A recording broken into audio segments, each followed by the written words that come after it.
Hello everyone, peace over Christ to all. In this video we are going to respond to some Abdul. So this video will be a mix of topics, and I hope you guys will enjoy it and learn something good from it. Somebody sent me this article. I don't know who is this guy. It says, as you see in front of you, Islam teaches us to respect others, says TMG on festive greeting. I look at the article here. It looked like maybe this is from Indonesia, something like this, but I'm not really sure. Betelin Jaya. It sounds like Indonesian. I'm not sure really. It doesn't matter really.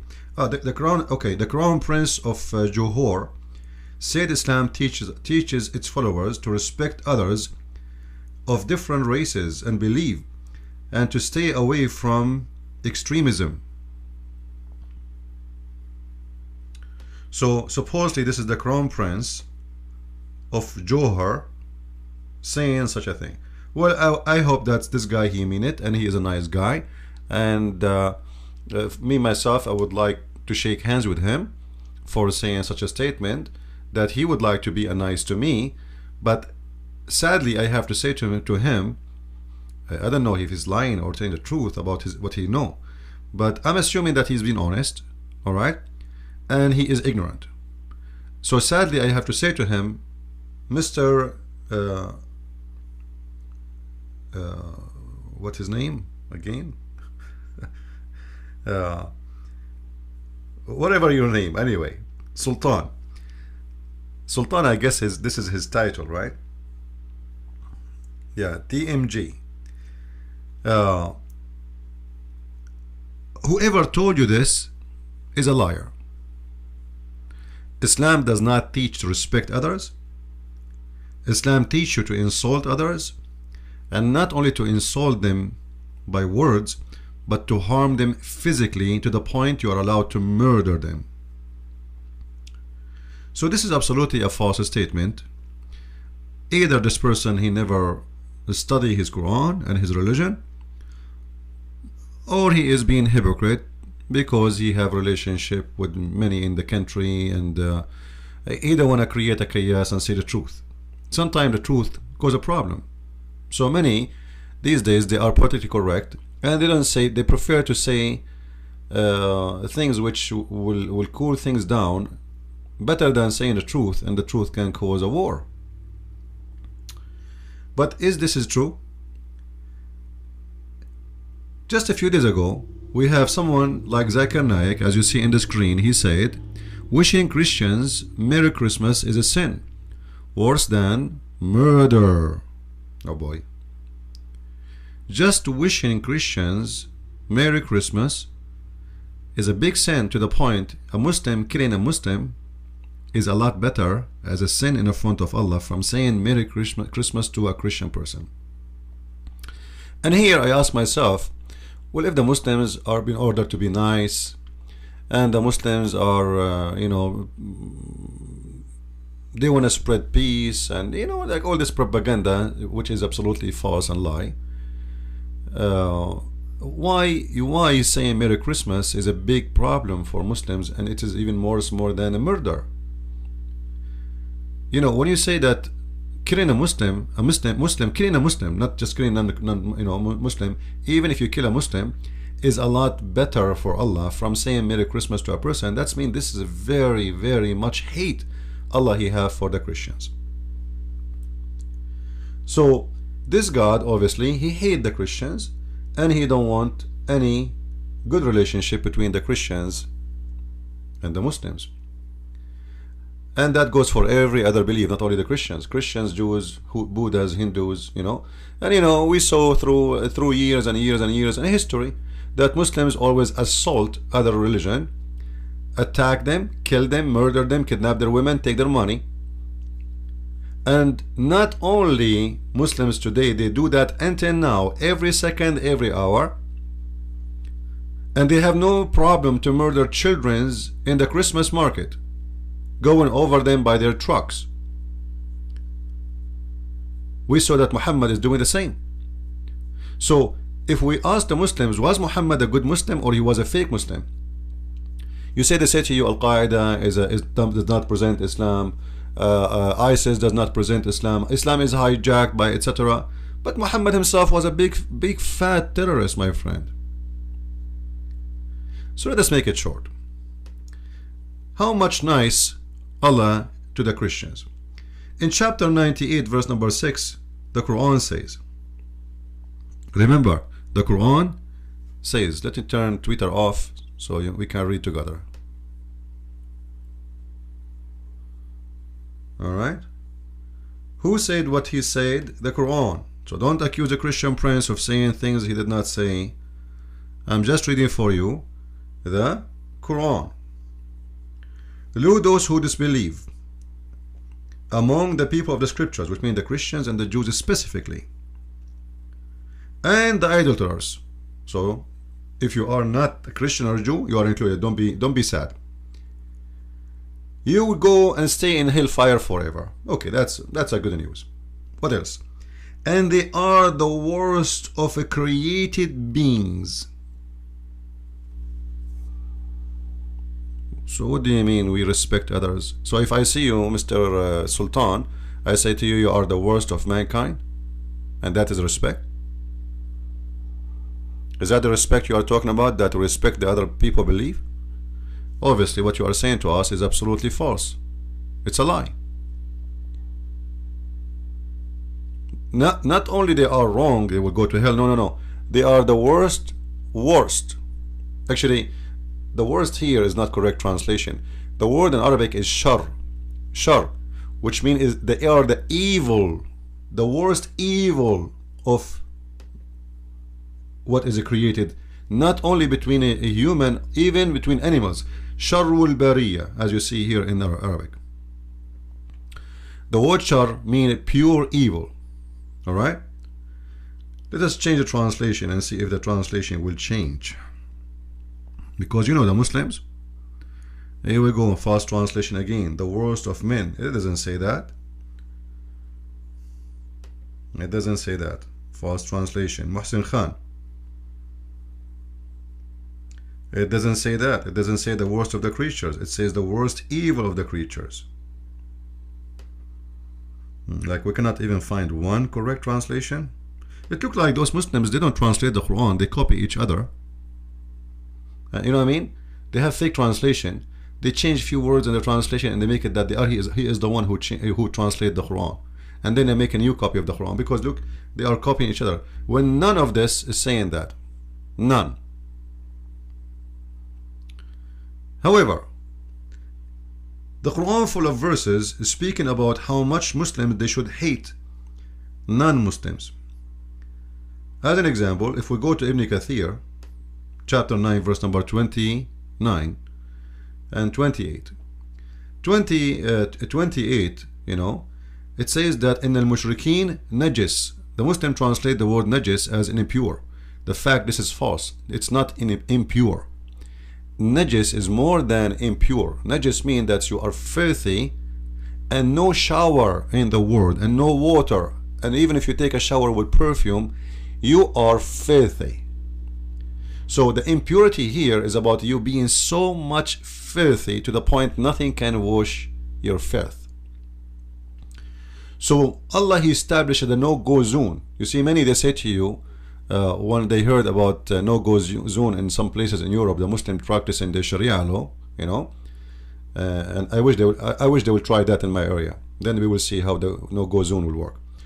So let them not come near Al-Masjid Al-Haram after this year, the no-go zone. Why? Because they are filthy impure.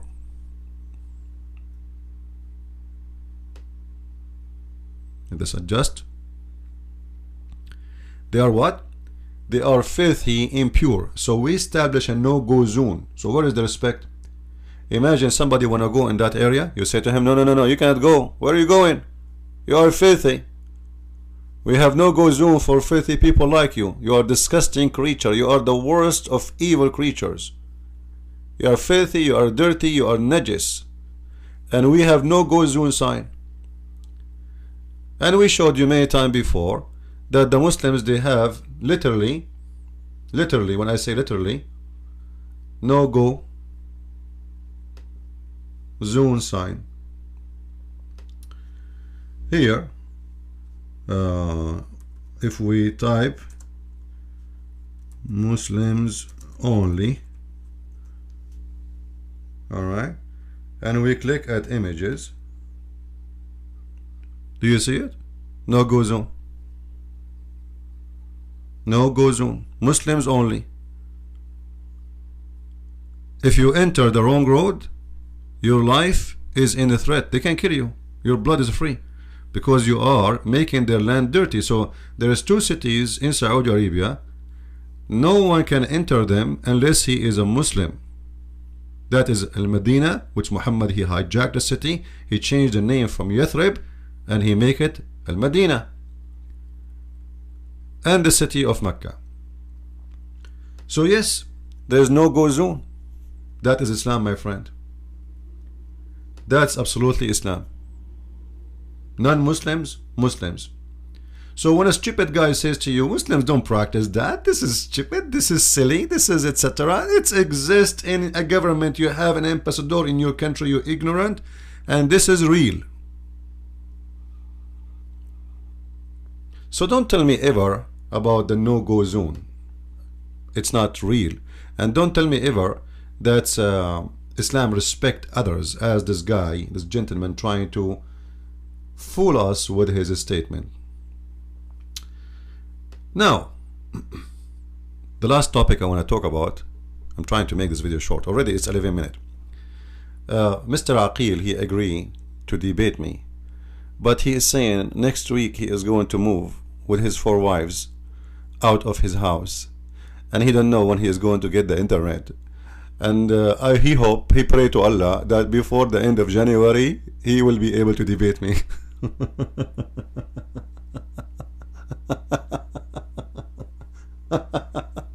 I love it.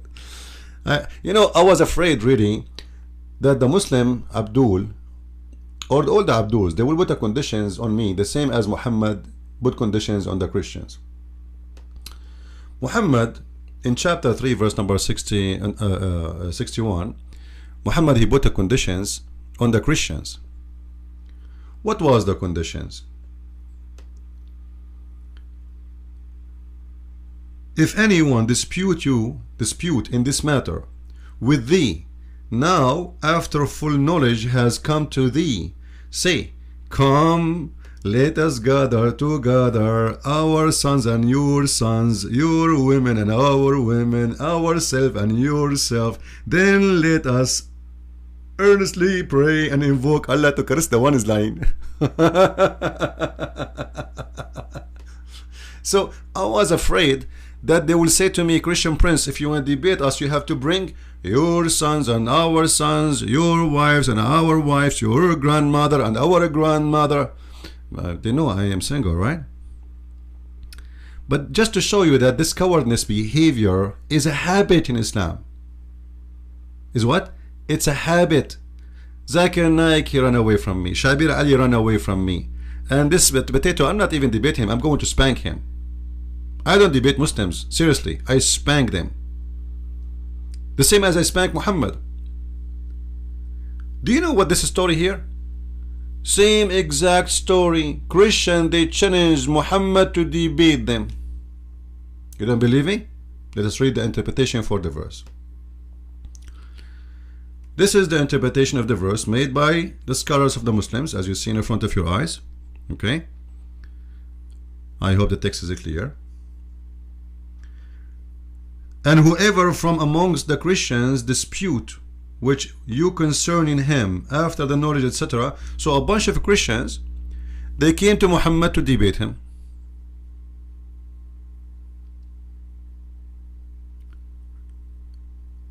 And those Christians, they came to Muhammad concerning Jesus.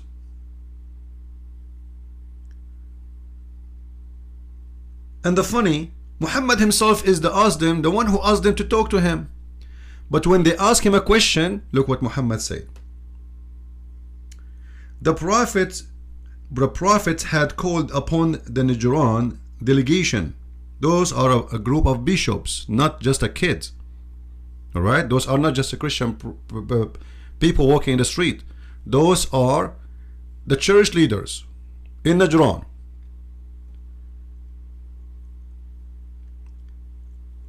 To do this when they dispute with him about Jesus. So there's a previous discussion here.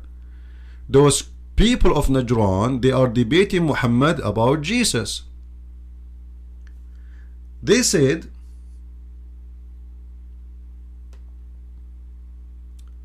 let us think about it and we will come back to you. All right?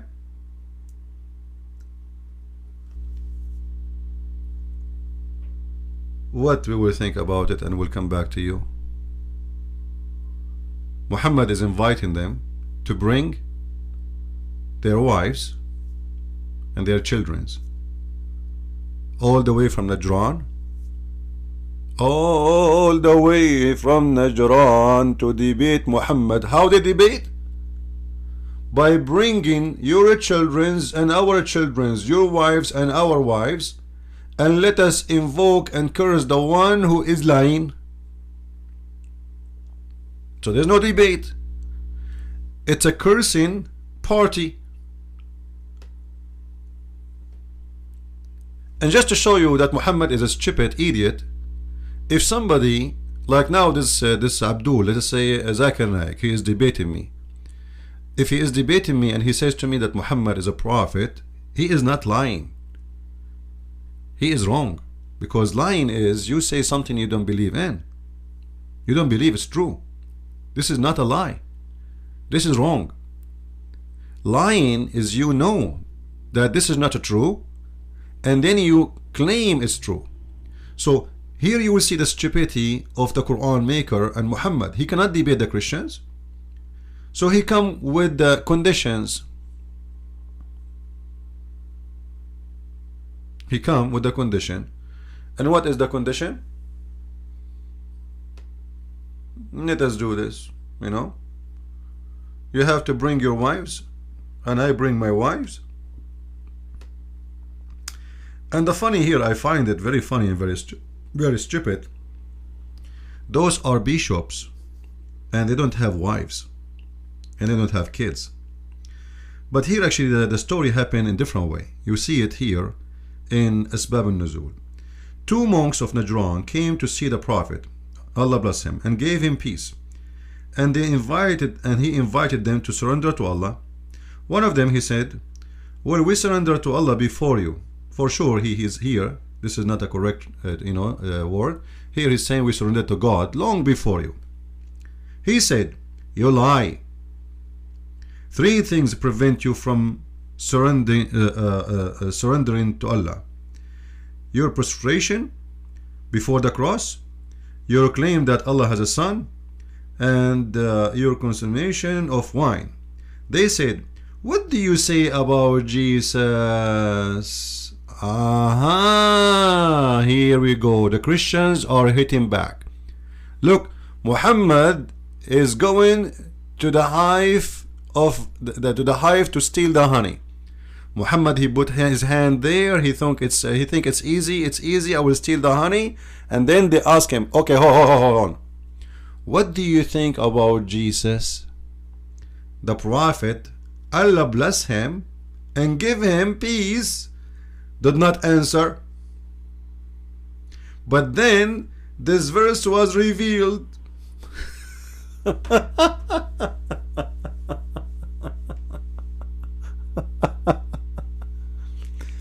So the story, this is the correct way of the story. It was Muhammad who was not able to give the answer, not the priest who need time to think about it. It was Muhammad who have no answer, and Muhammad do not know what to say. Look, imagine he is debating them about Jesus, and then when they ask him a simple question, what do you think of Jesus?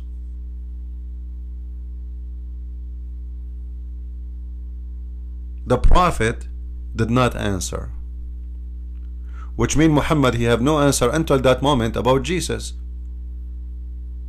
But look, he already here, he said to them that you are considering Jesus Son of God. So why Muhammad did not say, well, Jesus is just a man, he is not a son of God, and he is not anything of what you think, he is just a prophet? Why Muhammad did not answer? And why Muhammad come with such an answer that, you know, you bring your wives and I bring my wives, you bring your children and I bring my children, and let's invoke the one who is lying to be cursed? Especially if he knew that those are monks, and monks don't get married, which means they have no wives and they have no children, which is showing us that Muhammad is officially stupid again. He do not know he is dealing with. And obviously those monks, they noticed that this guy is a scumbag, so they said, okay, you know, bring our wives. Okay, what do we think about it? Yeah, we will bring you our wives. So I was afraid that the Muslims one day, when they want to debate me, they will say to me, bring your wives and bring your children. And this is why this guy Abdul, he is saying next week he want to move out, and maybe he hope by the end of January he will get the internet. I mean, why it's need a month to get the internet? You can order the internet from now and can be installed in the day you are moving in, and there is nobody in the world will believe that internet is going to take a month to be installed. You live in America, my friend. Do you know, I can show you the advertising right now. It take an hour of activation, just an hour. Call them in an hour advance and they activate the internet for you. Anyway, with this I say thank you guys for watching. The Muslims, they know how to find me, and I said come and debate me and be a man, and we said put the date, still no date, and this is the case for all of them. They are a bunch of sissy girls, and I'm still waiting for them.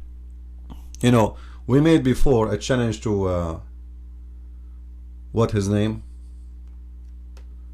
Shabir Ali, other kid. And Shabir Ali, we gave him a chance, and I told him that I'm willing to debate you. You have a whole year to debate me, right? The whole year, if you want, and choose the date you want. This is the video in front of you. Let's make it here. You know, we gave him the whole year, and I said except after Christmas, because I'm going to go abroad. However, I will be here for January for sure. If I go, I might go after February. So let us see if any of those Abduls they are ready to show up, and let us see if it's going to happen. But trust me, it will never happen. And this Abdul, he agreed that he want to debate me. We want to have 2 debates, which is wonderful. I like that. He agreed. He put here the set. Let us see if we can find. With the questions, I don't care. Where is his?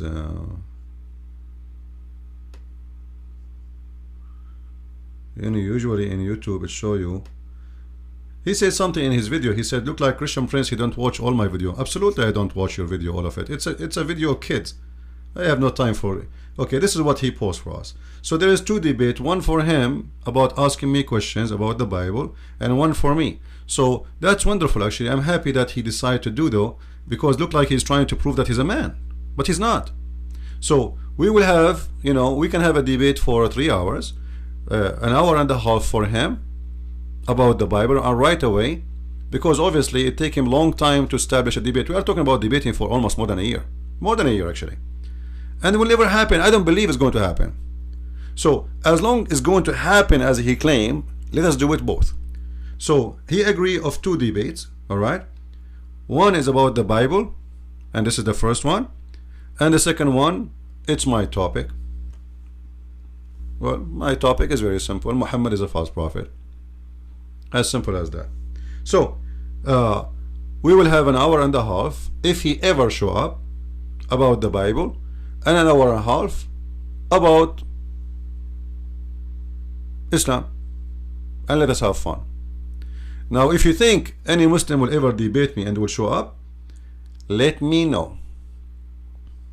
And look what they do, by the way. Look, he say 10 minutes for me, 10 minutes for you. The reason they want this format, 10 minutes for me and 10 minutes for him, because he wanna go blah blah blah blah blah blah, talk forever, say nothing, and he don't want to get busted. Aqil, I advise you to practice something. It's called the crossfire, the whole debate. It's more fun, trust me, because one of us, he will lose his nose. All right, so let us do that. It's better, you know. However, you can talk as much you want. You want to talk 10 minutes, 15 minutes, a half hour, don't worry about it. Talk as much as you want, and my duty is to get you busted, and I will badly. And this is why you are terrified. You are making it so hard to happen. All right, and here we go. This is his name. Raddu Shubuhat is my Skype name. Well, my name in Skype is Debate TV. You can add me, Raddu Shubuhat. It's very simple. Debate TV. One word, there's no space. With this, I say thank you guys for watching, and don't forget to subscribe to our videos. And any Muslim from now on wanna debate me, please bring your wives, bring my wives, bring your children, bring your goat, bring my goat, and let us invoke Allah to curse the one is lying. That's so beautiful and so powerful. And this is a clear proof that Muhammad was a prophet of God. Unbelievable. Christ is Lord, Islam is false. I mean to that.